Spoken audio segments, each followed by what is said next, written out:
America Israel போரால் பாதிக்கப்பட்டுள்ள ஈரானுக்கு நிதியுதவி வழங்குவதாக சீனா அறிவித்து எரிகின்ற தீயில் மேலும் எண்ணெய் ஊற்றியுள்ளது. அது குறித்து இங்கு பார்க்கலாம்.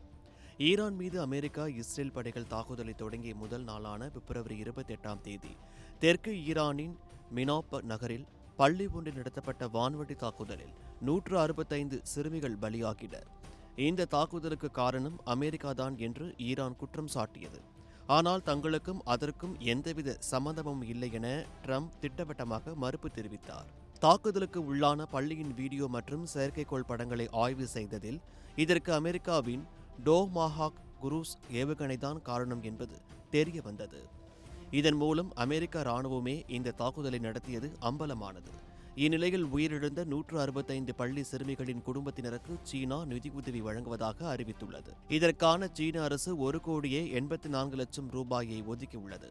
அத்துடன் பொதுமக்கள் மீதான தாக்குதல்களை கண்டிப்பதாகவும் தொடர்ந்து ஈரானுக்கு மனிதாபிமான உதவிகளை வழங்குவோம் என்று உறுதி அளித்திருக்கிறது. இந்த போரில் ஆரம்பம் முதலே ஈரானுக்கு ஆதரவு தெரிவித்து வரும் சீனா தற்போது நிதி உதவியும் அளிக்க முன்வந்திருக்கிறது.